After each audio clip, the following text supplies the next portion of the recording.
ஃபியூச்சர்ல அச்சீவர்ஸா வராங்கல்ல, அவங்க கிட்ட சில விஷயங்களை நான் ஷேர் பண்ணணும்னு நினைக்கிறேங்க. இந்த காம்படிட்டிவ் எக்ஸாம் ஃபீல்ட்ல ரெண்டு கேட்டகரி தான்.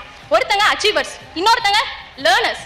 இங்க ஃபெயிலியர்ஸ்ங்கிற வார்த்தைக்கு இடமே கிடையாது. அதே மாதிரி நம்ம இந்த ஃபீல்டுக்குள்ள வந்த போறோம், நம்மளை சுத்தி ஒரு 2 கேட்டகரி பீப்புள் இருப்பாங்க. அவங்க யாரு தெரியுமா? ஒருத்தங்க நம்ம நல்லா வரணும்னு நினைப்பாங்க, இன்னொருத்தங்க ஐயோ நல்லா வந்துருவாளேன்னு பயப்படுவாங்க. அப்படி இருக்கும்போது அப்ப கிரிட்டிசிசம்ஸ் நிறைய வந்துகிட்டே இருக்க தான் செய்யும். கிரிட்டிசிசத்தை காதுல வாங்காதீங்க, நான் என்னைக்கும் சொல்லவே மாட்டேன். கிரிட்டிசிசத்தை கேட்கணும் கண்டிப்பா. எது உங்களை சுத்தி பாசிட்டிவ் வைப்பை கிரியேட் பண்ணுதோ அதை மூளைக்கு கொண்டு போங்க. பெருமைங்கிற அதிகாரத்துல ஒரு திருக்குறள் ஒண்ணு இருக்குங்க. அது என்னதுன்னா, ஒளி ஒருவருக்கு உள்ள வெறுக்கை, இழி ஒருவருக்கு அத்திறந்து வாழ்ந்தும் எனில். அதாவது இந்த குறள் என்ன சொல்லுது அப்படின்னா, நீங்க உங்களை சுத்தி எத்தனை பேர் இருந்தாலும் கூட ஒரு செயல்ல இறங்கினதுக்கு அப்புறம் உன்னால முடியாது செய்யாதுன்னு எத்தனை பேர் சொன்னாலும் கூட செயற்கரிய செயலை நான் செய்வேங்கிற மன உறுதியும் ஊக்கமும் இருக்கு பாத்தியா, அதுதான் உங்களுக்கு பெருமை அப்படிங்கிறாங்க.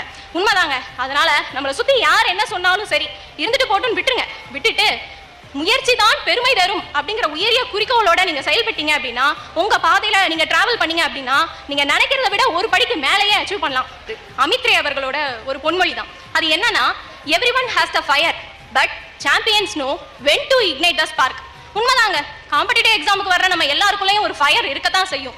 ஆனா நம்மள சாம்பியன்ஸா சொல்லக்கூடிய அந்த ஸ்பார்க் இருக்கு பாத்தீங்களாங்க, அதுக்கு சில ஃபேக்டர்ஸ் தான் டெட்டர்மைன் பண்ணுதுன்னு நான் சொல்றேன். என்னென்னலாம் இருக்கலாம் அப்படின்னா, சாதிக்கணுங்கிற ஈகர்னஸ், வெற்றி பெறணுங்கிற வெறி, மோட்டிவேஷன், இன்ஸ்பிரேஷன், இன்னும் நிறைய இருக்குதுங்க.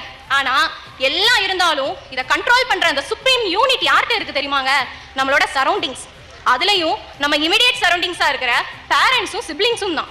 அந்த வகையில பார்த்தா எனக்கு என் ஃபேமிலியோட சப்போர்ட் மோர் தென் 100% கிடைச்சதுனே சொல்லலாம். என் ஃபேமிலியோட ஃபர்ஸ்ட் கிராஜுவேட் நான் தாங்க. ஃபர்ஸ்ட் இன்ஜினியர் என்னோட தம்பி தான். ஸோ அப்பா அம்மா கிராஜுவேட்ஸ் கிடையாது. ஆனா அவங்க கிராஜுவேட்ஸ் இல்லைனாலும் கூட எனக்காக குரூப் 4 சிலபஸை தெரிஞ்சு வச்சுக்கிட்டாங்க. கரண்ட் அஃபேர்ஸ்னாலும் சரி, இன்ஃபர்மேஷன்ஸ்னாலும் சரி, எதனாலும் எனக்கு கலெக்ட் பண்ணி வந்து கொடுத்து, பாப்பா இதை எடுத்து வச்சுக்கோமா, ஃபியூச்சர்ல யூஸ் ஆகும் அப்படின்பாங்க. இது மட்டும் தான் சப்போர்ட்டாங்க இல்ல, துவண்டு போன ஒவ்வொரு டைம்லையும் தோலை தட்டி கொடுத்து உன்னால முடியும் பாப்பா அப்படின்னு சொல்லி ஒவ்வொரு முறையும் இப்பவும் எப்பவும் என் வெற்றிக்கு பின்னாடி இருந்தும் இப்போ என் வெற்றியை என்னோட ஷேர் பண்ணிட்டு இருக்கிற என் அப்பா அம்மா, என் தம்பிக்கு நான் முதல்ல நன்றி சொல்லிக்கிறேன்.